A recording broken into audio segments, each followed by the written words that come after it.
40 minutes, sinon 40 minutes, 10 minutes de retard accusé, indépendamment de notre volonté. Vous daignerez nous excuser. 13h40 à Fazao, dans la préfecture de Sotoboua. C'est également l'heure qu'il fait à Klakou, dans les lacs, une messe, un évangile, 5 chapitres et puis 2 cours célébrants. Rendons d'abord grâce à Dieu et disons-lui merci pour cette semaine qu'il nous a accordé. Transfert de technologie pour la fabrication du vaccin anti-Covid-19 en Afrique, sommet Union européenne, Union africaine, gratuité de délivrance des actes de naissance, le départ des troupes françaises du Mali, l'installation officielle du président putschiste burkinabé Damiba au trône pour une transition. Voilà les chapitres à lire au menu de cette messe pour laquelle je sollicite votre attention en particulier. Elle sera co-célébrée par 2 confrères de doyens ici présents. Dans l'ordre de la droite vers la gauche, dans l'ordre de leur âge et de la blancheur de leur tête, j'ai mon père Benjamin. C'est Valentin Vandelin, voilà, mon père Vandelin. Il est l'ancien patron du journal La Montagne. Je ne sais pas si le journal... Le journal n'est pas mort. Il n'est pas mort? Oui, pourquoi l'ancien patron? Directeur de publication du journal La Montagne. Bienvenue sur ce plateau. Je me suis trompé parce que ça fait longtemps qu'on ne s'est pas vu sur ce plateau. Et puis, nous-mêmes, ne va pas là-bas. D'accord. Ok, merci. Et l'autre, c'est un habitué de ce plateau. Il devient mon consultant d'ailleurs. C'est bien Germain Pouli. Il est le patron du magazine Togo. Soyez le bienvenu. Merci. Bonsoir Eric. Bonsoir Doyen. Bonsoir à tous les téléspectateurs. Rebonjour Doyen et merci d'avoir accepté notre invitation. Ça fait un peu longtemps. Oui, c'est moi qui vous remercie et je profite pour saluer les téléspectateurs de la télévision 12e. Très bien. Techniquement, je suis assisté par Ibrahim Hadji, c'est mon compagnon tout le temps ici. Et de l'autre côté, c'est Gantin Bidoula qui nous rend un service primaire sur les orbites. Je voudrais que vous vous associez à moi avant le début de cette messe pour rendre grâce à Dieu et dire merci aux juges qui ont prononcé la libération du confrère et doyen Dimas Dikodo qui a regagné sa famille de retour de la DCPJ où il était depuis le 24 septembre 2021 dans une affaire de trading. Il est de retour, Germain, c'est une belle nouvelle que la presse apprend. Oui, c'est une bonne nouvelle pour la presse parce que ça fait des mois qu'il est dans le lien de la détention et c'est vraiment pas facile. Dans une affaire, c'est vrai qu'il n'y a pas un lien avec la presse, mais la presse est solidaire à ce qui arrive donc, à un confrère. Et on sait aussi qu'il a été souffrant dans cette période-là. Et c'est un peu ce qui aussi explique en partie sa libération, donc sous caution. Il a dû mobiliser de l'argent aussi pour obtenir cette liberté-là. Donc là, il clame toujours son innocence, donc espérant vraiment que ce soit le cas et que les choses se clarifient pour qu'il soit totalement hors de cette affaire. D'accord. Oui, nous nous réjouissons, c'est notre collègue. La prison n'a jamais été une bonne chose pour qui que ce soit. Maintenant, bon, il est mis en liberté sous caution, veut dire que le dossier n'est pas fini. Je crois que comme il est libre, il va mieux s'organiser pour pouvoir assurer sa défense. D'accord. Bien, à présent, la messe avec le tout premier chapitre. Nous l'apprenions jeudi et vendredi sur l'étoile et sur les chaînes de radio et télévision. Le vaccin anti-Covid-19 sera bientôt fabriqué en Afrique histoire de rapprocher le précieux sésame de ses meilleurs consommateurs. N'est-ce pas, Germain? Pourquoi brusquement une telle décision? Bon, une telle décision, je pense que même si la décision n'est officielle récemment, il y a eu déjà une série de vaccins, notamment Johnson & Johnson, qui avait été fabriqué en Afrique du Sud, et le Togo a été le premier pays à avoir testé le Johnson & Johnson Made in Africa, en Afrique.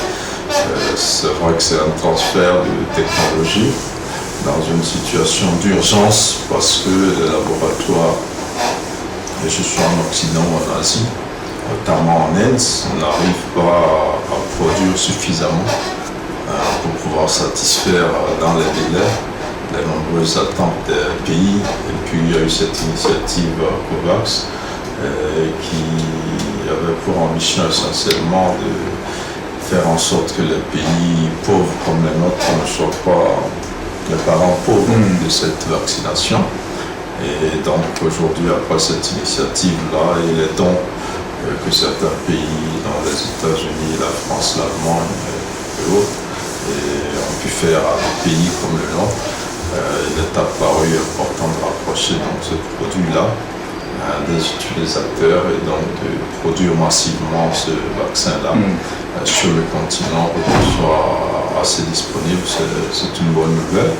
On aurait souhaité aussi que dans le cas de maladies aussi graves, qu'on prenne les mêmes décisions pour pouvoir produire en Afrique et avec un coût plus ou moins abordable certains produits pharmaceutiques parce que les problèmes de santé en Afrique sont assez graves et c'est des difficultés énormes, c'est des montagnes sur les trajets, sur le chemin des gouvernants qui initient des programmes et projets pour pouvoir assurer aux populations une bonne santé. Donc on ne peut que se réjouir et espérer que ça va aller vite et que ces vaccins-là seront de la même efficacité que les autres. Vous savez qu'habituellement, quand on dit que c'est fait en Afrique, on a tendance à sous-estimer la qualité, mais je pense que c'est la même molécule, c'est la même formule. Et en réalité, il ne devait pas avoir de raison, mais que ce préjugé-là sur les vaccins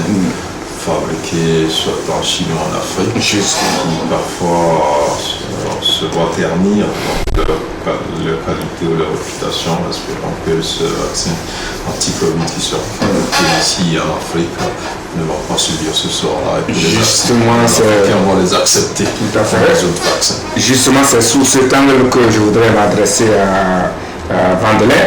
Ceci ne risque-t-il pas de créer encore du doute dans les esprits des Africains qui certainement se demandent ou vont se demander pourquoi un vaccin par les Africains et pour les Africains? Merci. Moi, je trouve même que la crise provoquée par la pandémie à Covid-19 devait réveiller les dirigeants africains pour qu'on ne dépende pas éternellement des vaccins, des vaccins de ce qui nous vient de l'étranger. Avant, c'est la France qui faisait tout. En matière de médicaments, on achetait tout en France. Il y a combien d'années l'Inde a fait sa révolution pour mettre, disons, en place leurs scientifiques et mettre les moyens. Un pays comme le Nigeria, 200 millions d'habitants, l'Afrique du Sud, l'Égypte, 120 millions d'habitants. Mais si trois grands pays de l'Afrique s'associent pour dire nous allons créer un laboratoire, nous allons mettre les moyens, car il s'agit de mettre les moyens dans la recherche. Après le Covid, il y aura d'autres pandémies, il y a d'autres maladies. Le paludisme aujourd'hui, il tue qui? C'est les Africains qui le tuent. Est-ce qu'il y a quelqu'un en Europe qui veut faire des recherches pour trouver un vaccin sur le paludisme? Non. Et donc nous devons nous réveiller. On ne va pas attendre comme ça les Asiatiques, l'Inde, ils fabriquent et ils nous vendent. Et demain, si une pandémie surgit, il n'y a même pas possibilité de faire vite. Nos populations vont mourir. On ne peut pas dire que les 3 pays que j'ai cités, l'Égypte, le Nigeria et l'Afrique du Sud, qu'ils se mettent ensemble, le Kenya aussi, l'Éthiopie, qui mettent ensemble, qui créent un laboratoire et qui fassent des recherches. Les scientifiques, il y a plein de têtes. Maintenant, il faut leur donner les moyens pour faire des recherches, pour trouver. Un jour, on va pleurer pour attendre que les Blancs nous envoient quelque chose et ils ne vont rien nous envoyer. Notre indépendance aussi en dépend. Oui, vous avez évoqué le problème de moyens. Germain, c'est vrai, l'initiative est bonne, mais êtes-vous en train de voir l'Afrique avoir les moyens pour pouvoir asseoir vraiment cette pharmacie, cette industrie pharmaceutique? Non, les Blancs, c'est vrai, les Blancs ont promis, l'Occident a promis, contribuer, mais bon. Oui, non, moi je pense qu'il va s'agir des industries occidentales qui vont délocaliser des départements ici et fabriquer ces produits, parce que comme le disait le doyen, les Africains n'ont pas beaucoup investi dans ce domaine. Et quand la pandémie a commencé, l'Union africaine s'est réunie. Il y a eu l'idée aussi de lancer un laboratoire africain pour faire des recherches. Sur le plan national, on a mis à contribution aussi quelques thérapeutes pour voir un peu avec la médecine traditionnelle qu'est-ce qui peut se faire. Certains sont arrivés à des conclusions intéressantes, mais qui n'ont pas reçu l'écho favorable de l'OMS, qui homologue donc tous les produits qui doivent être appliqués dans ce genre de situation. Donc aujourd'hui, c'est juste une délocalisation de ces industries-là pour venir produire sur place. Je parlais de l'Inde tout à l'heure, l'Inde ne produit pas le vaccin. La plupart des vaccins sont produits en Inde parce qu'il y a une facilité de production là-bas, une main-d'œuvre abondante et tout cela. Donc c'est ce qui va se faire à mon avis. Maintenant ça c'est pour nous aider. Après il faut qu'on s'aide nous-mêmes, comme l'a dit le doyen.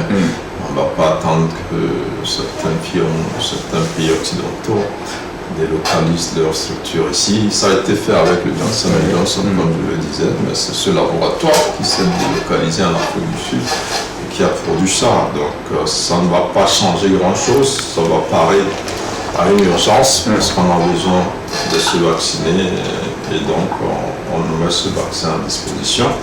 Après maintenant, il faut que nos États travaillent pour arriver à ça.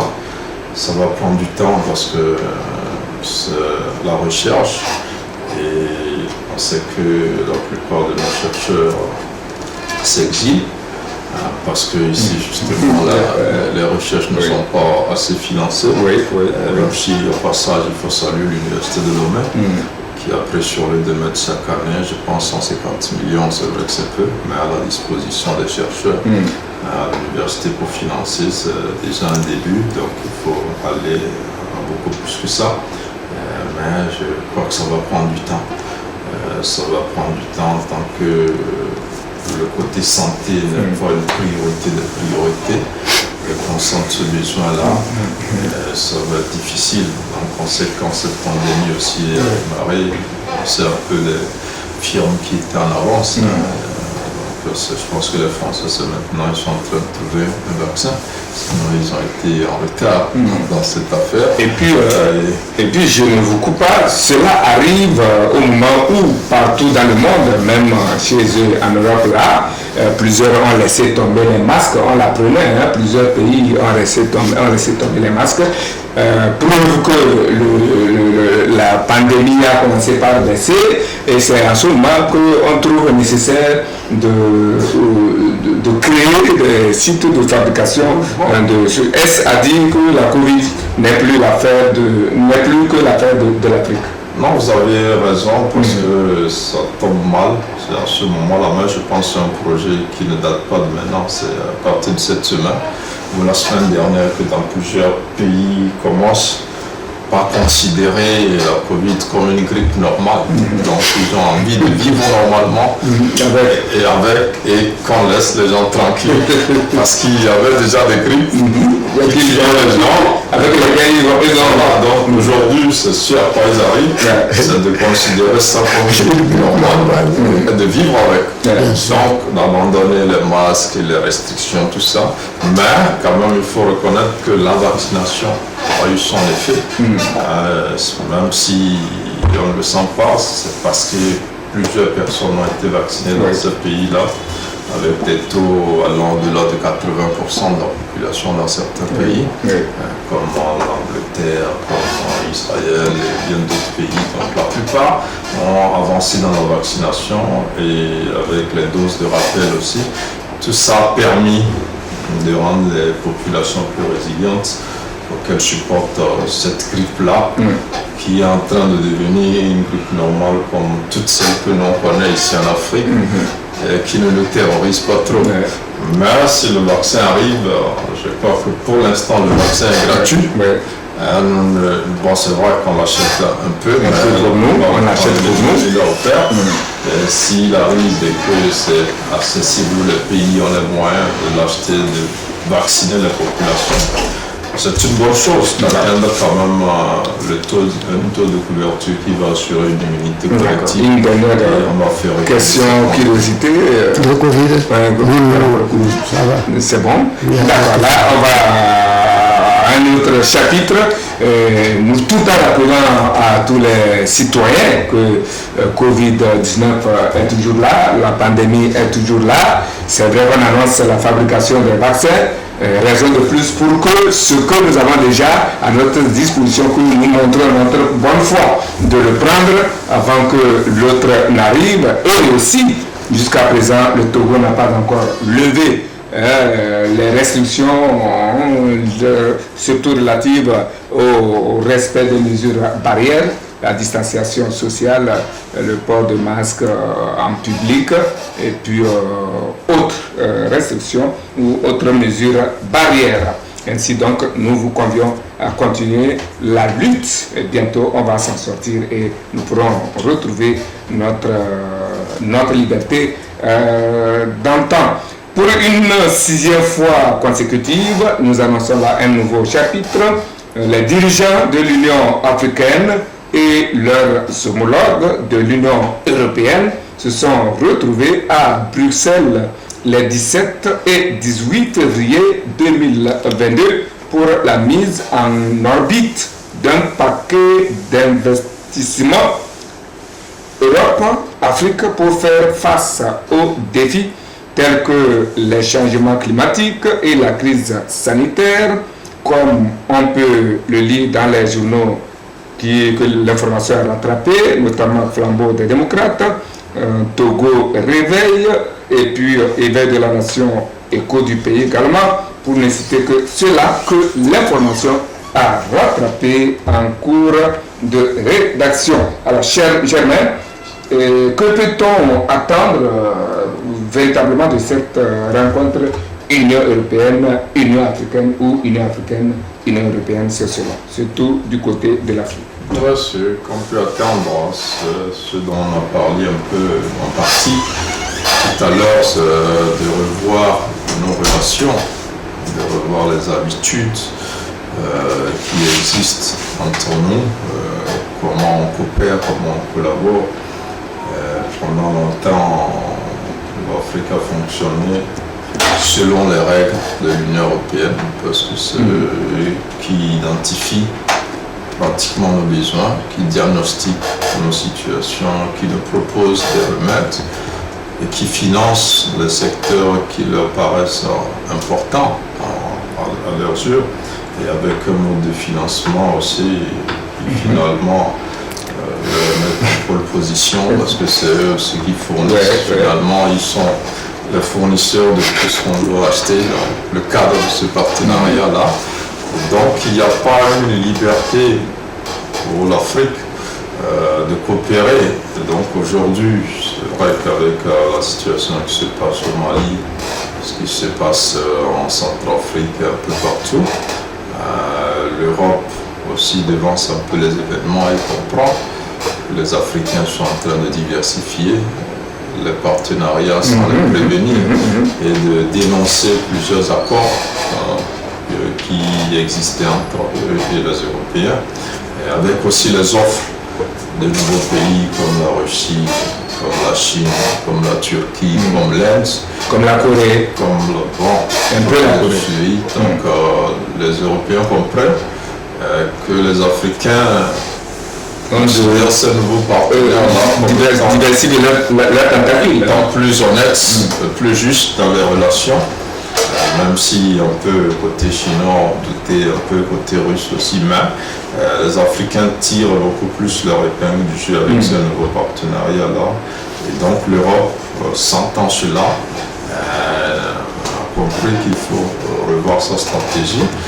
L'Afrique aussi qui n'arrive pas à dénoncer totalement ce partenariat-là aussi à travers ce sommet-là, ça a été l'occasion, notamment pour le président en exercice de l'Union africaine, Macky Sall aussi, de dire qu'il faut que les Européens financent les Africains selon leurs bons besoins et ce qu'ils veulent.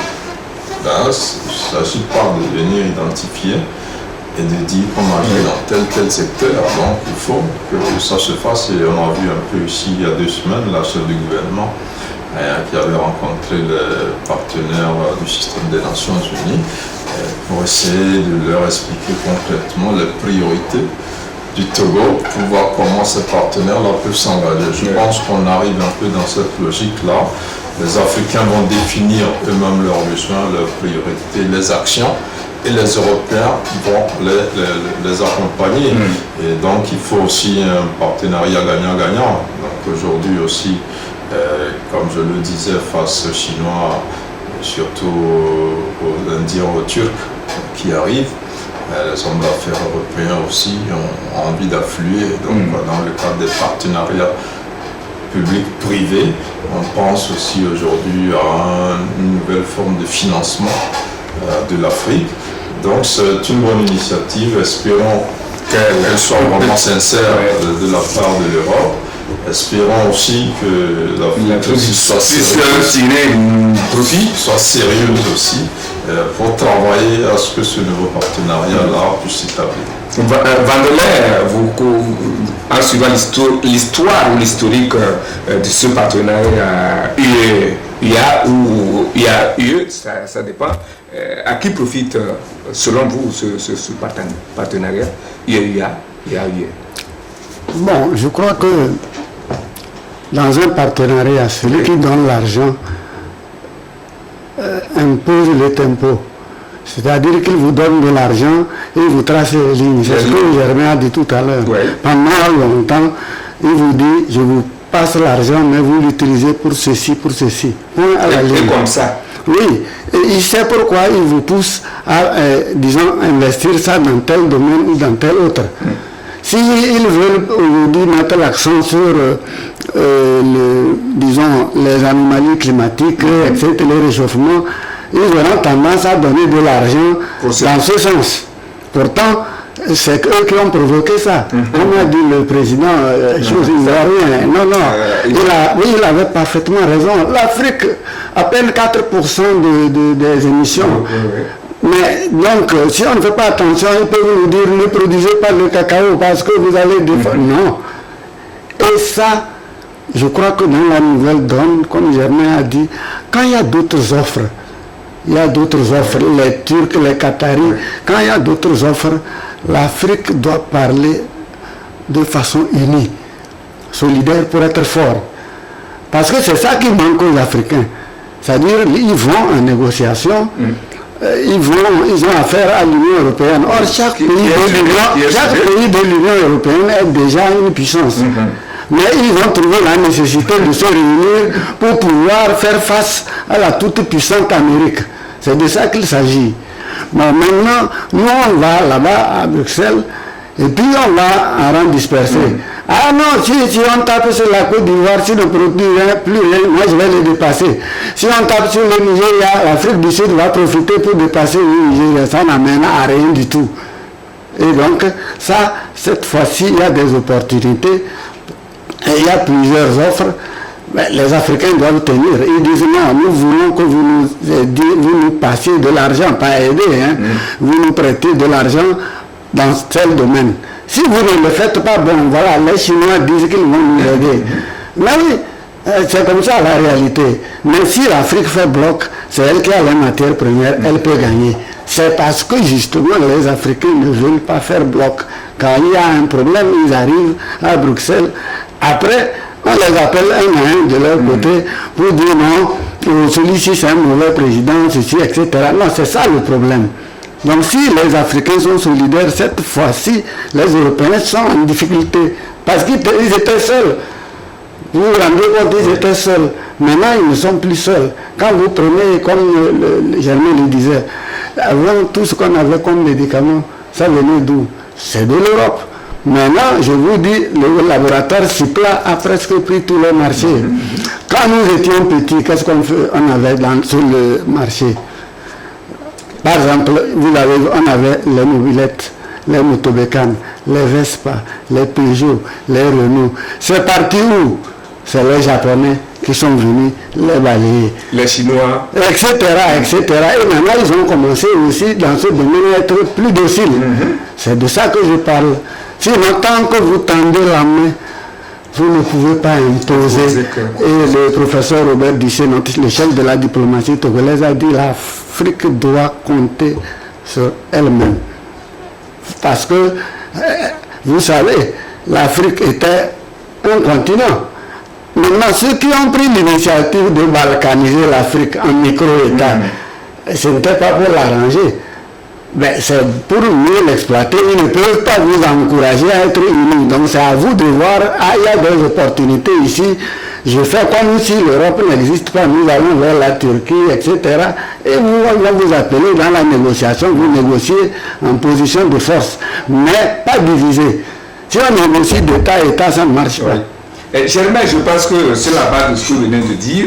Avant ce rendez-vous, je pense à mon avis que l'Afrique devrait, en amont et en aval, s'asseoir. C'est-à-dire, avant le rendez-vous de Bruxelles, elle devrait se retrouver, essayer de se concerter sur ce qui va être dit et quelle est la conduite qu'elle devrait tenir. Et après, de retour de la rencontre, eh bien, se retrouver encore pour au moins échanger, planifier les points de vue. Est-ce que cela se fait souvent? Bon, c'est difficile. Vous savez que l'Union africaine, jusqu'aujourd'hui, de l'ONU, de l'OUA à l'Union africaine, il n'y a pas eu beaucoup de changements. L'unité à laquelle les uns et les autres aspiraient n'est pas encore une réalité. Et donc, ça va être difficile de parler d'une même voix, même si on a élu un président en exercice qui était à ce sommet et qui a parlé au nom de l'Afrique.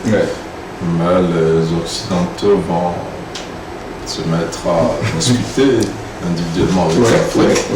Et on ne peut pas empêcher cela, parce que vous verrez aussi qu'aujourd'hui le Mali utilise la même stratégie qu'en Europe. Au moment où ils chassent les Français, ils ont envie de négocier avec la Russie, avec les pays européens individuellement, pas avec l'Union européenne, mais les pays européens qui veulent bien travailler avec eux selon leurs conditions, ils veulent bien travailler avec eux. Donc c'est exactement ce que l'Europe fait, que le Mali est en train de leur faire. Donc c'est une belle leçon, mais dans la réalité c'est qu'après, comme l'a dit Robert Duché, l'Afrique doit compter sur elle-même, mais chaque pays doit compter sur lui-même. Il faut avoir quelque chose avant. Même si les conditions sont bonnes pour l'Afrique, si vous n'avez pas quelque chose que vous offrez, vous n'aurez rien. Nous avons quelques matières premières, sur ce marché-là on ira. Ce qu'on n'a pas, il n'y a pas du pétrole par exemple. Ceux qui produisent le pétrole, on a déjà parlé, nous on ne sera pas là. Donc si on prend une décision qui concerne le pétrole, on n'a rien à dire, on devient spectateur. Donc ça, je crois que globalement c'est une bonne chose. Et même l'Union européenne a ce problème. Et moi j'écoutais un commissaire européen qui dit, mais sur papier il y a l'Union européenne, mais sur le terrain il y a des pays de l'Europe. Les gens vont négocier seuls et après ils viennent parler du numérique. C'est vrai qu'ils ont réussi dans le sens de l'intégration, mais c'est pas encore total, parce que les intérêts des pays ont tendance à prévaloir l'intérêt général. Et la dernière fois, on discutait au niveau des impôts, de l'OTR, on parlait de la taxe sur le numérique, sur tout ce qui est vendu à travers Internet, et que l'Afrique était en train de négocier avec les GAFA, là, les grandes sociétés, là, pour qu'on lui reverse quelque chose sur l'utilisation de ce téléphone-là par les Africains. L'Africain était d'accord, mais les Nigériens ont dit non. Eux, ils préfèrent négocier seuls avec ces GAFA-là, parce qu'ils savent que seuls ils vont obtenir plus que d'aller en groupe, parce qu'ils savent qu'ils sont plus nombreux, et que si on doit payer par le nombre d'utilisateurs, ils gagnent. Donc, ils ont quitté le groupe africain. En solitaire. Ils disent qu'ils iront en solitaire. Ça veut dire que là où les intéresse, parce qu'ils n'ont pas envie qu'avec plus de 100 millions d'habitants, qu'on est dans la même chose et qu'ils partagent qui a 2 millions d'habitants, dans le cadre d'une négociation collective. Ils n'ont pas tort. Mais tout ça fait quand même qu'on se fragilise, parce qu'ils auraient pu aller et après demander à ce que dans la répartition ils tiennent un peu compte de... On dit non, ils vont aller sur toute cette négociation. Donc aujourd'hui l'Afrique est en train de négocier, mais sans le Nigeria, parce qu'ils savent qu'ils sont capables tout seuls de négocier. C'est un peu pour dire la difficulté qu'on aura, mais la réalité c'est que vraiment au-delà de ce sommet-là, chaque pays doit travailler pour lui-même. C'est comme aujourd'hui le Mali est seul face à l'Occident, même si certains pays africains supportent, c'est pas ouvertement. Et donc ça fera que le Mali risque de ne pas s'en sortir seul, parce qu'il est isolé, même si dans la réalité on se dit oui, ce qu'il revendique c'est légitime. Si ça s'arrange, c'est bon aussi pour les autres pays africains. Mais le Mali, comme je le disais au début, ce que le Mali fait est l'une des raisons de la tenue de ce sommet. Parce qu'ils vont voir clairement, le Mali, d'abord ils ont chassé les forces européennes, là, et les Danois, les Allemands, tout ça, de ne pas survoler leur territoire. Donc ils comprennent que les Africains, en tout cas ça commence comme ça, donc il faut vite revoir les choses. Et donc aujourd'hui, il faut qu'on arrive à négocier gagnant-gagnant, je dirais pas d'égal à égal, parce que ils sont supérieurs à nous, il ne faut pas se leurrer, même si nous avons les matières premières. Ils ont l'argent, ils ont la technologie, ils ont la science, ils ont tout ce qu'on veut. Et donc nous dépendons d'eux. Donc aujourd'hui, c'est rééquilibrer un peu et nous mettre au travail surtout, comme les Chinois, pour demain pouvoir parler au nom de l'Afrique. Je voudrais pousser ma curiosité avec le doyen sur le sujet, sinon les thèmes qui ont fait l'objet d'échanges, notamment le changement climatique, la crise sanitaire, surtout pourquoi cette affaire de changement climatique tient à cœur l'Europe? Oui, c'est ce que nous disons. C'est que Benjamin l'a dit, ils travaillent depuis des siècles. Ils mettent des stratégies sur le long terme. Vous comprenez? Ils vont même tout de suite imposer certaines taxes climatiques pour nous prendre nos petits sous, alors que ce n'est pas nous qui polluons. Je vous dis ça, c'est-à-dire si on ne fait pas attention, ils nous poussent vers ce qui les arrange. Mais c'est eux qui ont la technologie, c'est eux qui forment nos élites, tout. Donc, pourquoi c'est le changement climatique? Pourquoi ils ne parlent pas du développement en tant que tel? Très bien. De la pauvreté, oui, mais le président de la crise sanitaire. Le président du Sénégal, il a dit plus de 600 millions d'Africains n'ont pas d'électricité. Mais les Européens auraient pu dire non, attention, si on ne leur fournit pas l'électricité, on ne les aide pas à avoir l'électricité, ils ne peuvent pas assurer leur industrialisation. Ça ne les intéresse pas. C'est à nous maintenant de faire aussi la lecture positive de ce qu'ils proposent. Pour dire, mes amis, vous nous tournez vers là où vraiment On n'a pas besoin. Parce que le Nigeria a besoin de s'industrialiser, l'Afrique du Sud, etc., etc.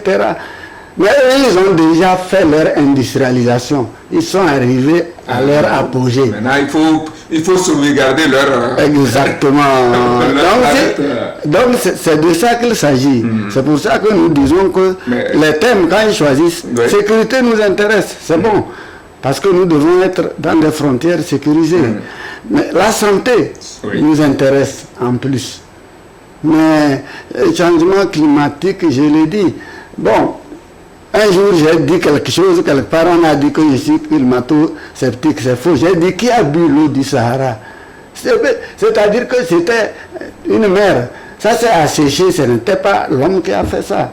Mais il est évident que l'Afrique aussi contribue, même si c'est 1 pour 1000, on contribue. Mais ce n'est pas une priorité de l'Afrique. C'est ça que le président ivoirien l'a dit. L'Afrique ne baisse pas la garde quant à la lutte contre, par exemple, le déboisement et autres. L'Afrique lutte acharnement. Il y a des journées internationales dédiées à l'environnement et tout ça. Mais bon, le niveau, l'Europe ou l'Occident veut amener cette lutte. Est-ce qu'elle arrange vraiment Non, je pense que c'est une lutte qui intéresse l'humanité. C'est-à-dire telle que nous exploitons aujourd'hui la nature, elle va se retourner contre nous. C'est vrai. Aujourd'hui, quand on voit, par exemple, les inondations, quand on voit les canicules, tout ça, certains nombre de choses, les pluies qui tombent, donc c'est un peu les effets de ce dérèglement climatique-là, de ce changement climatique-là. Mais nous disons que ce n'est pas nous, l'Afrique, qui sommes les premiers responsables, parce qu'on connaît les produits pollueurs, qui sont les États-Unis, les Chinois, le Japon, l'Inde et un certain nombre d'autres pays développés. Et donc l'Afrique aujourd'hui revendique une part de pollution qu'on lui permette de polluer un peu la nature pour se développer, comme ils l'ont fait depuis des siècles. Donc sur ce plan-là, il y a des discussions qui se font régulièrement à la COP. C'est vrai qu'ils ont promis des milliers de millions de dollars pour accompagner l'Afrique des sous qui n'ont jamais été débloqués. Le doyen parlait de l'énergie aujourd'hui. Si on ne veut pas polluer la nature, il faut passer à l'énergie solaire ou à l'énergie éolienne. Mais le solaire aussi, ça coûte cher. Donc ils ne veulent pas aussi dans ce domaine faire le transfert de technologie, mais ils demandent à l'Afrique des sacrifices. Donc, heureusement qu'un pays comme le nôtre a compris l'un des pionniers de l'électrification solaire en Afrique, avec un plan national d'électrification qui projette donc d'ici 7 ans électrifier tout le territoire à 100%. Donc aujourd'hui on est un peu plus de 40% du taux d'électrification. Ce qui n'est pas mal, comme le doyen de relever, c'est la base du développement, c'est l'énergie. Si vous n'avez pas l'énergie, mais ça, les Occidentaux ne sont pas prêts. Ils peuvent nous donner ça. Et quand vous verrez qu'aujourd'hui, tous ces projets-là se font avec les pays arabes, avec l'Inde et autres. Donc les Occidentaux n'ont pas envie de nous fournir cette technologie-là, parce qu'ils nous fournissent déjà une technologie sur laquelle ils gagnent et qui n'est pas propre. Ils n'ont pas envie, même moi qui nous demande un certain nombre de choses. Donc, comme je le disais aussi, c'est à nous, à chaque pays aussi, de se réveiller. Le Togo se dit d'ici 2030, 100% du territoire doit être électrifié. Nous sommes en 2022, plus de 40%, c'est bon signe. Nous avons aujourd'hui à Lomé des problèmes pour l'électrification et tout ça. Il y a un projet qui voudrait que d'ici l'année prochaine, par exemple, tout Lomé soit couvert. C'est des projets qu'on pouvait envoyer dans les cadres de l'Afrique, et ça ne marchera pas. Donc, il faut que le Togo prenne sur lui, c'est un choix que le Togo a fait en adhérant par exemple à l'Alliance solaire internationale, où aujourd'hui nous avons la plus grande centrale solaire en Afrique de l'Ouest par exemple. Mais en même temps, les Occidentaux, comme le disait le doyen, ils savent déjà où ils vont. Même ce sommet-là, comme je le disais, c'est pas fortuit. Ils l'ont mis à cet instant-là parce qu'ils préparent quelque chose. Nous, on croit qu'ils ont envie de réchanger les choses, ils savent déjà où ils vont. On ne sait pas où on va avec eux, mais ils savent déjà. Donc aujourd'hui, il faut que la plus intelligente et qu'elle tire son épingle du jeu. Mais tout ça, à mon sens, c'est que la base, c'est vraiment le travail. Parce que si on ne travaille pas, on pense que ces gens-là, qui aujourd'hui ont faim comme nous, ne peuvent pas se tromper. La vie est très chère en Occident et les gens ne s'en sortent pas. Donc si on attend toujours que ce soit eux qui nous viennent en aide, on va se retrouver dans une situation. Un autre chapitre, pas un seul centime, ne devrait plus être perdu dans l'établissement d'un acte de naissance. Jamais votre journal l'a relevé. Ainsi en a décidé le gouvernement qui continue de dérouler son mandat social. Alors, chers confrères, Vandelin, comment trouvez-vous cette décision de rendre gratuite au XXIe siècle, à partir de cette année 2022? C'est la mise en œuvre des engagements du président. Et le mandat est social. Ça, c'est un acte hautement social. Et ça, c'est à saluer. C'est à saluer. Quand nous voyons un peu à travers les médias, dans l'Occident, lorsque quelque chose est bien, il n'y a plus des gens qui disent qu'ils sont de l'opposition. Ils saluent ça.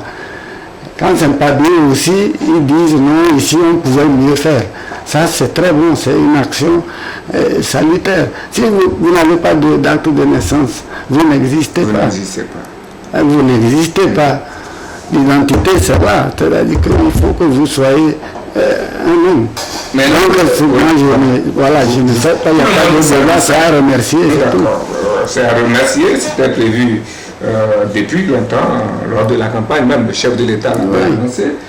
C'est en train d'être déroulé. Mais Germain, et quelle garantie pour le respect de cette mesure, surtout dans le Togo profond, quand on sait que certains profitent de certaines bonnes décisions du gouvernement pour pouvoir s'enrichir ou se remplir les poches. Parce que malgré ça, j'ai écouté sur une chaîne de radio que quelque part dans certaines communes, certaines villes, les gens sont toujours tentés de demander quelque chose malgré. Oui, c'est vrai que la décision est sortie l'année dernière et les modalités d'exécution de cette décision n'étaient pas réunies ou annoncées et que certains maires ont continué à percevoir de l'argent parce que c'est une source de revenus aussi pour ce maire-là. L'État avait dit on va rembourser. Tant que l'État n'a pas encore dit mais comment on rembourse, il ne peut pas commencer par faire le gratuit. Donc c'est ce qui s'est passé avec la sortie du ministre de l'administration territoriale et du ministre de l'économie et des finances, donc qui ont défini le cadre. Donc tous les 3 mois, chaque commune envoie tous les actes de naissance qui ont été établis et le préfet dans le secteur, dans la préfecture, il y a ces communes-là, va contrôler avant d'envoyer donc au ministère ici, qui va aussi contrôler et rembourser à chaque commune selon le nombre d'actes de naissance qui ont été établis. Donc désormais c'est clair. Mais avant, si vous faites gratuit, bon, on ne peut pas savoir à quel moment cette gratuité a commencé. On ne vous a pas dit comment vous serez payé. Et donc aujourd'hui, je pense qu'à partir de ce moment-là, la mairie commence par déjà répertorier, donc classer les actes de naissance qui seront faits sous cette ère de la gratuité-là. Et c'est une bonne chose. Je pense aussi qu'on a mis en garde les agents véreux qui seraient tentés peut-être d'inventer des actes de naissance fictifs pour alourdir la cagnotte de la commune. Il faut nécessairement je pense que les maires ne vont pas s'amuser à ça parce qu'il y a des sanctions qui sont prévues dans la loi sur la décentralisation et que des maires peuvent être démis de leurs fonctions par le ministre de l'administration territoriale. Il y a aussi des institutions chargées de combattre un peu ces détournements-là. Donc c'est des actes sur le plan social.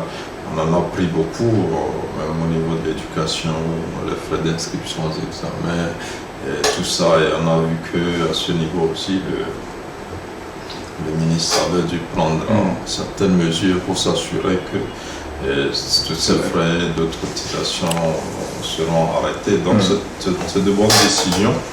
Ça soulage un peu tous ces parents-là. Ajouter à cela de très grands programmes comme les cantines scolaires et tout ce que vous voulez, qui permettent aux enfants de manger sur place, et donc d'être plus réguliers et plus actifs à l'école. Je pense que l'assurance maladie universelle aussi qui est et puis sur l'achat, tout ça là. Moi, je pense qu'aujourd'hui le Togo, sur le plan social, est en train donc de mettre des bouchées doubles pour soulager les familles et puis assurer le mieux-être à la population. Oui, à cela, Germain puis Vandelin s'ajoute la déconcentration des services de nationalité, surtout pour les duplicata. Qu'est-ce qui va changer dans ce domaine? Non, c'est la suite. C'est la suite, oui. C'est la suite. Quand décentralisé, on a rapproché le service public de l'administré. Voilà, c'est toujours bien. C'est toujours positif. J'insiste, quand quelque chose est bien, il faut dire que c'est bien. À sa juste valeur. Voilà, c'est ça. Très bien. Alors, on va encore. On avait effleuré un peu le sujet, c'est le Mali. Plus de troupes militaires françaises au Mali pour la MINUSMA. Les troupes Arkan, non, c'est Barkhane et Takuba, voilà, et Barkhane ont plié bagage depuis le jeudi dernier. Ces troupes françaises, le retrait de ces troupes donc françaises fait suite, Germain, au bras de fer, vous l'avez dit tout à l'heure, entre la France et la junte militaire au pouvoir au Mali, avec à sa tête Assimi Goïta.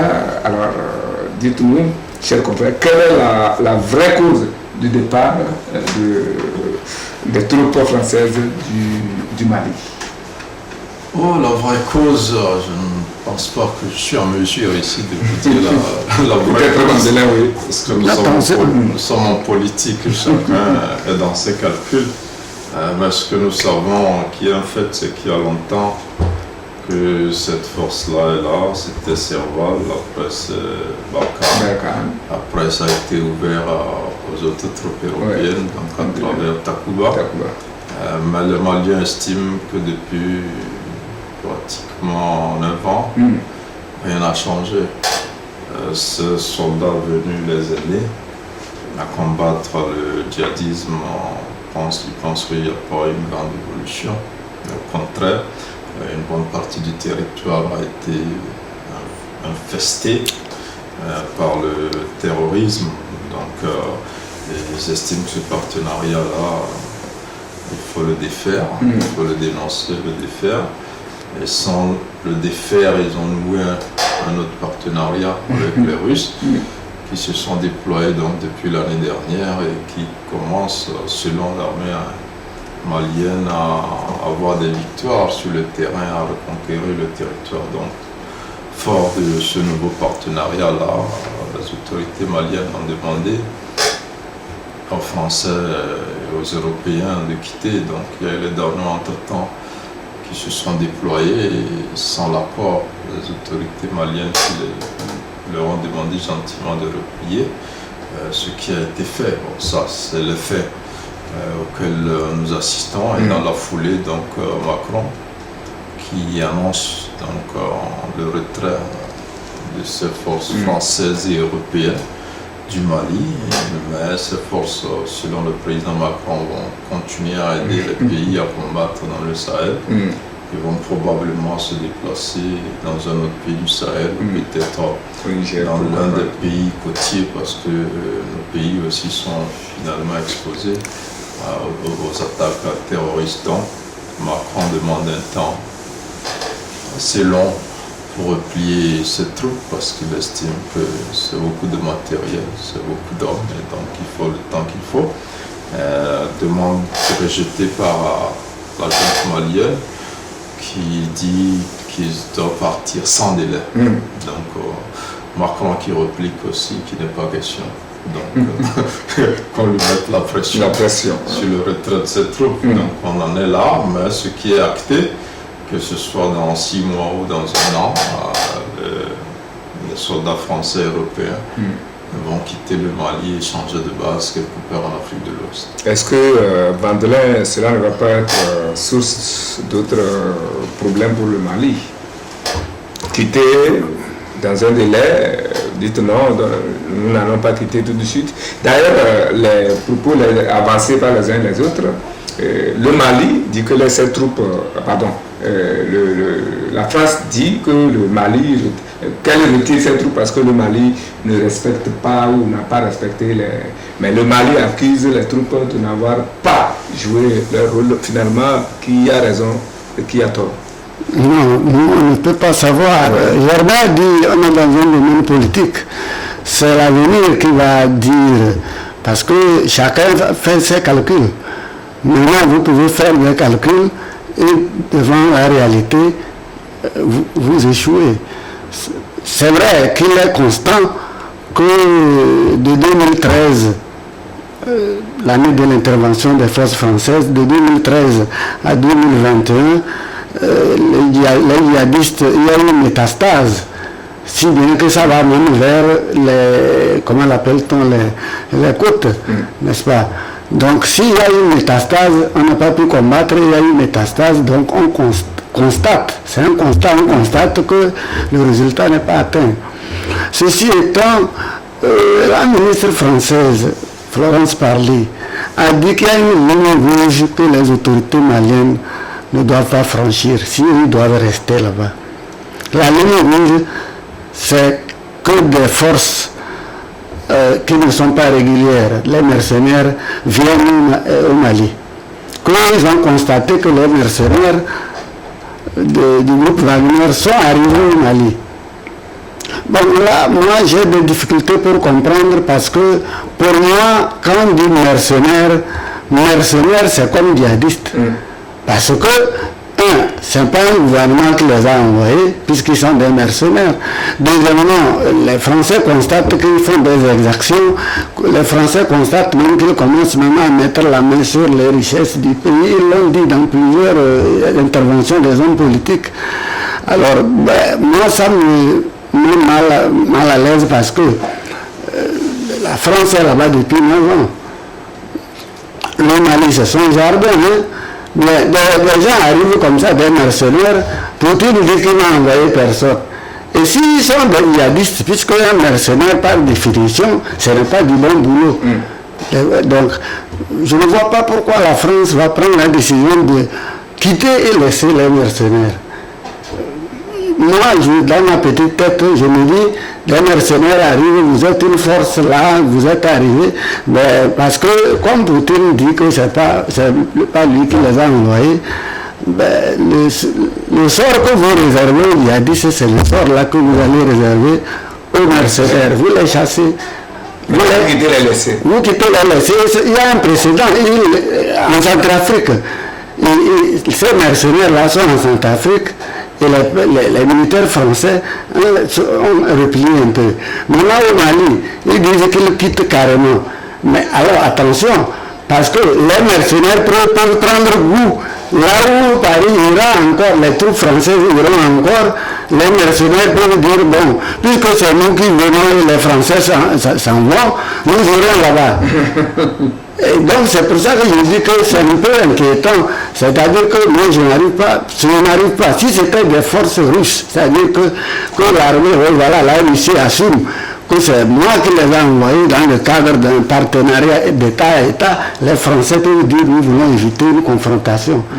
Voilà. Est-ce que ce n'est pas réellement le cas? Est-ce que ce n'est pas Poutine qui les a régulièrement envoyés, mais personne n'en fait rien. Qui fait, c'est-à-dire fait semblant de ne pas le... Non, Poutine a dit que c'est une société privée. Oui, à partir du moment Quand il a rencontré Macron, on lui a posé la question. Puis seul le gouvernement malien dit que c'est un accord avec les Russes. Poutine dit non, il n'envoie personne, que c'est des privés, c'est des Russes, mais ce n'est pas l'État russe. C'est une société privée. Donc, les Français sont dans une logique, en tant qu'État, ils peuvent travailler avec des soldats envoyés par des États, comme dans Takuba par exemple. Mais si c'est des mercenaires, c'est a priori des civils, mais qui sont, beaucoup ont été des anciens militaires dans l'armée russe.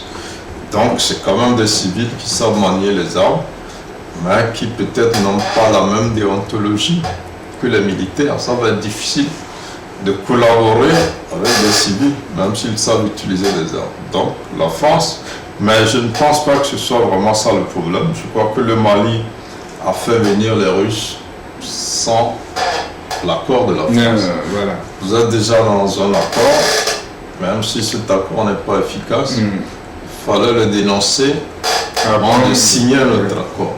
Ce qui a été fait dans les Français disent qu'il ne peut pas rester à n'importe quelle condition. C'est-à-dire qu'on ne va pas les obliger à cohabiter avec des mercenaires qu'eux-mêmes dénoncent. Donc je crois que c'est assez logique. Ils vont quitter, et d'ailleurs c'est le souhait d'une bonne partie de l'opinion malienne, parce qu'il y a eu assez de manifestations. Ils ont manifesté aujourd'hui. Les Maliens ont demandé le départ des forces européennes. Donc, quand vous êtes dans un pays, si ce n'était que la junte qui ne voulait pas, on comprendrait un peu, mais quand la population manifeste une hostilité... Est-ce qu'elle comprend sa manifestation? Non, le constat, nous l'avons tous dressé. La population attendait des Européens qui les aident à combattre les djihadistes. Maintenant, ils constatent que c'est le contraire. Les djihadistes ont encore du terrain et repoussent encore les frontières vers le sud. Si tel est le cas, ils estiment qu'ils ne nous servent à rien. Par contre, en Centrafrique, on a vu ces mercenaires-là chasser les rebelles qui se sont réfugiés au Tchad finalement. Donc, on peut faire recours aux mêmes mercenaires comme l'ont fait les Centrafricains. Donc, ils sont dans cette logique. C'est comme ça que la France dit, bon, on ne peut pas rester. Une armée régulière ne peut pas travailler ou collaborer avec des mercenaires. Donc, la France est dans cette logique. Mais au-delà, ça c'est le discours officiel, voilà, qu'on tient. Mais il faut dire que la France et l'Europe ont été humiliées par le Mali. Parce que si vous ne dénoncez pas l'accord et vous scellez notre accord pour le même objectif, c'est que indirectement vous chassez les autres, même si vous ne le dites pas. Maintenant vous le leur dites. Les Danois sont venus, ils leur ont dit de reculer. Les Allemands survolaient leur territoire pour aller au Niger, ils ont dit non. Donc, ce qui veut dire, on ne veut pas vous sentir. Le message est passé. Moi, je me suis dit légèrement, mais je pense qu'en fait, c'est parce qu'ils ne veulent pas que leur ciel soit surchargé. Ils veulent travailler avec les Russes. Ils ne veulent pas d'éléments nouveaux, des virus qui viennent peut-être étouffer leur stratégie avec les Russes. Ils s'en remettent uniquement aux Russes. Et ils savent que ils ne veulent plus personne d'autre sur leur terrain, que les Russes maîtrisent l'espace aérien, le sol et tout, et fassent le travail. Je pense mais il faut une Russe régulière. Je me suis dit que les Français n'ont pas vu venir l'importance des Russes. C'est-à-dire quoi? C'est-à-dire que quand depuis juin passé, quand ils ont commencé à dire si jamais la ministre Wagner arrive, nous partons, je me suis dit qu'ils veulent effrayer les gens là pour qu'ils se mettent au garde-à-vous. Vous voyez, pour qu'ils disent non vraiment, en réalité, et puis s'ils avaient l'intention d'amener beaucoup, ils avaient, je crois, déjà amené déjà, les gens étaient déjà implantés au Mali. Est-ce que vous voyez ce que j'ai dit? Non, mais en fait, ce n'est pas seulement une affaire de Français. Les Américains aussi avaient déjà prévenu. En fait, c'est une guerre entre l'Occident, D'une part, les Russes et les Chinois, peut-être la Turquie d'autre part. C'est comme ça qu'avait commencé la Deuxième Guerre mondiale. Il faut pas qu'on nous amène vers une troisième. Non, ils le font dans plusieurs pays. On a vu en Syrie, c'est la même chose. En Ukraine actuellement. En Éthiopie. Voilà, donc ils le font dans plusieurs pays. Donc aujourd'hui, Wagner, est-ce que le Mali a réellement le moyen de payer Wagner? Ou est-ce qu'ils vont leur céder leur certaines mines à gérer? Parce que j'écoutais aujourd'hui que c'est un contrat. C'est vrai qu'ils ont payé une fois par virement, mais ils ont permis à une société russe de s'installer et d'exploiter et de se rembourser, un peu comme ça se fait donc en Centrafrique. Ça veut dire que c'est nos richesses qui les attirent, tous ces occidentaux là, qu'ils soient russes ou américains ou français. Tu pensais que quoi? S'il y avait rien à manger au Mali, les gens allaient se réveiller. C'est le route ainsi. Ce qu'il y a à manger au Mali. Ce qui est sûr, c'est que on est loin d'une sortie de crise au Mali, véritablement, en tout cas avec ce nouveau développement et où le malaise se transporte sur deux fronts qui n'ont rien à faire avec le pays lui-même. Je crois que ça risque d'être plus compliqué. Parce que, est-ce qu'on ne risque pas de vendre le sorcier, disons, le voleur pour acheter le sorcier? Ça, c'est l'avenir qui nous dira. C'est ce qui risque d'arriver. Très bien. On va finir avec ce sujet. C'est l'annonce. Le lieutenant-colonel Paul-Henri Sandaogo Damiba est monté au pouvoir après un putsch réussi, qui est monté au pouvoir après un putsch réussi, a été officiellement intronisé cette semaine devant Dieu et devant les hommes. Il a promis de diriger le pays dans le strict respect de la Constitution en vigueur pour une transition pacifique dans un esprit inclusif et républicain. Une question, comment avez-vous trouvé les propos de Damiba qui, outre le cérémonial, a livré un message circonstanciel au peuple en mettant l'accent sur la lutte contre la corruption, sur la dépolitisation de l'administration et puis autre. Oui, non, bon, en fait, ce qui est un peu gênant, c'est que ces militaires-là viennent pour régler certaines questions, mais ont tendance à s'éterniser. Voilà. Quand on veut lutter contre la corruption, la dépolitisation de l'administration, il faut beaucoup de temps. C'est pas en un an qu'on peut mener cette lutte-là. Ça veut dire qu'il entend rester plus d'un an. Maintenant, quand on veut lutter contre le djihadisme, comme au Mali, on va jusqu'à demander 4 ou 5 ans. Lui aussi a le même problème. Donc ça veut dire qu'il est bien parti pour demander pratiquement la même chose que les militaires du Mali pour pouvoir mettre le pays sur les rails. Et c'est ce qui est mal vu en fait au niveau de la communauté internationale. On ne voudrait pas qu'on arrive au pouvoir par la force et qu'on ne passe pas par les urnes. Donc il a prêté serment, parce que pour prendre officiellement fonction, il faut prêter serment. Mais après, on sait que pour être président, il faut passer par les urnes. Il ne l'a pas fait, il est un président de fait. S'il pouvait se contenter d'une transition et de remettre le pouvoir au civil, je pense que ce serait une bonne chose. C'est ce qui se fait aujourd'hui à travers le monde. Les militaires sont dans leur caserne pour leurs fonctions essentiellement. Ils laissent la politique aux politiciens, ceux qui gèrent les partis politiques, peut-être la société civile, ceux qui ont envie de gérer, donc ils passent par les urnes. Avec ce qu'il présente, je pense qu'il est sur les traces de ce qui se fait aussi en Guinée actuellement. Et donc ces militaires-là ne sont pas là pour faire un an. Ils sont là pour passer beaucoup plus de temps dans l'espoir de régler les situations qu'ils déploraient, qui les ont amenés, qui les auraient amenés à faire ces coups d'État. Très bien. Vandelaire, n'y a-t-il pas lieu de craindre le même scénario avec Damiba, puisqu'on a l'impression qu'en politique, l'appétit mange en venant plutôt que de... Merci beaucoup. Oui. Merci. Je voudrais tout de suite dire que moi je suis démocrate. Si vous êtes démocrate, vous ne devez pas accepter les coups d'État. Pas du tout. C'est-à-dire que dans tous ces pays-là, il y avait une limitation stricte des mandats. C'est-à-dire 5 ans fois 2. Oui. Et les présidents là étaient, je crois, à leur deuxième mandat. Où est le problème? Pourquoi les coups d'État sont dangereux pour une démocratie en construction?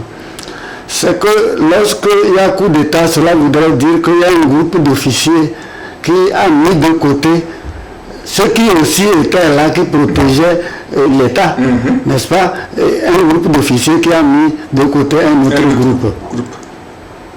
En clair, ceux qui étaient au pouvoir, ils sont démocratiquement élus, ils avaient aussi des soutiens. Il ne faut pas oublier ça. Donc maintenant, lorsqu'un groupe d'officiers a les moyens militaires et ils écartent les autres, ce qu'on a écarté, ils ont tous les secrets militaires aussi qu'ils connaissent. C'est là qu'on dit que c'est dangereux quand on fait un coup d'État. Parce que ceux qui partent cherchent à faire leur revanche.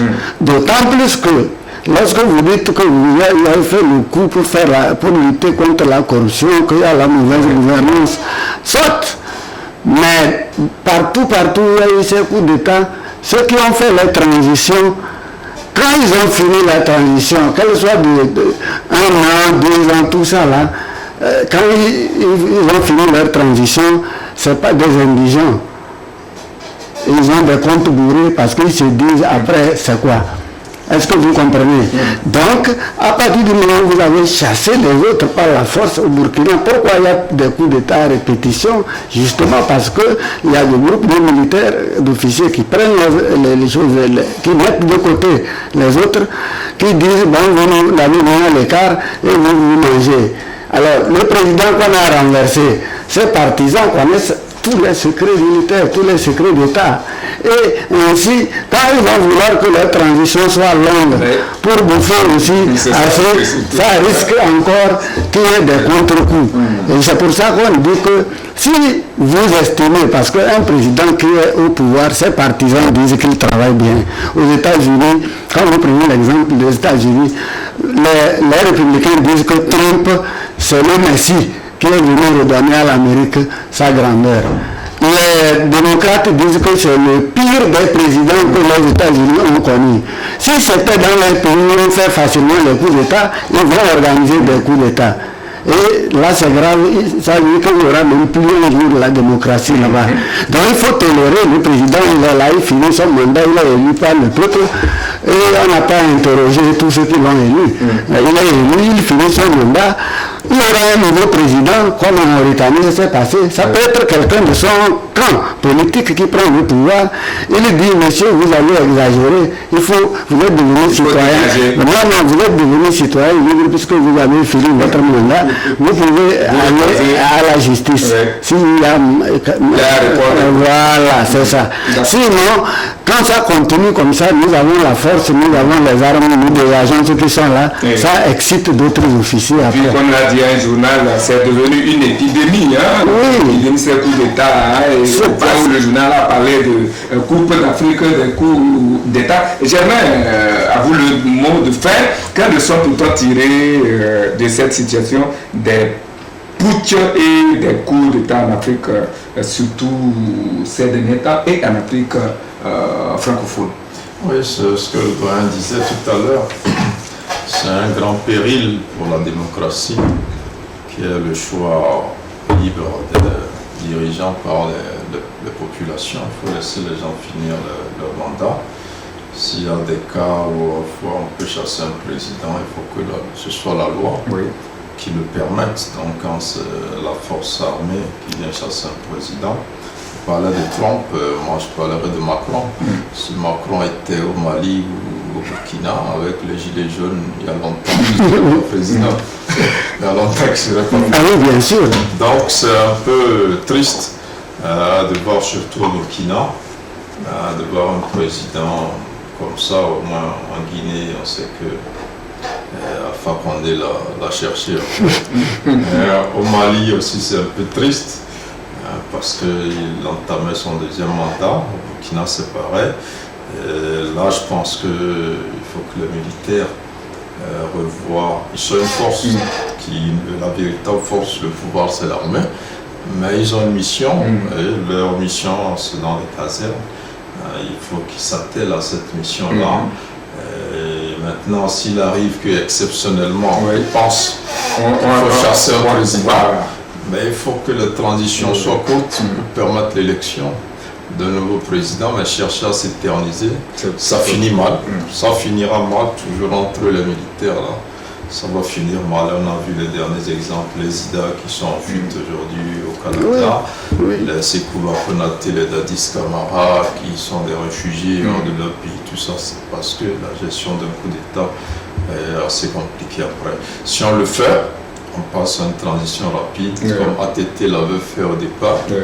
C'est une bonne chose. Tous ces coups d'État, le seul qui a véritablement réussi un peu, c'est Thierry Rawlins. Mais il a fait 12 ans de pouvoir exceptionnel. Une époque, aujourd'hui, tout depuis Robert Gueye jusqu'à Damiba, c'est le fiasco. Non, je ne pense pas que ces militaires... C'est encore un mot juste pour le Burkina. Oui, Burkina. Le discours qu'il a fait là, vous l'avez bien suivi, non? Oui. Il dit que sa priorité, c'est la récupération du territoire national. Et il faut pour moi... non, justement, quand on dit comme ça, il rejoint le Mali. Alors, ça veut dire qu'on ne peut pas mettre un calendrier électoral. Puisqu'il faut d'abord être souverain, récupérer le territoire, et puis après convoquer les élections. Donc, attention, parce qu'il a arraché le pouvoir à des gens.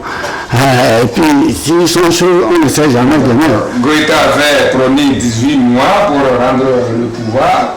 Aujourd'hui, il pense à 5 ans, pourquoi pas.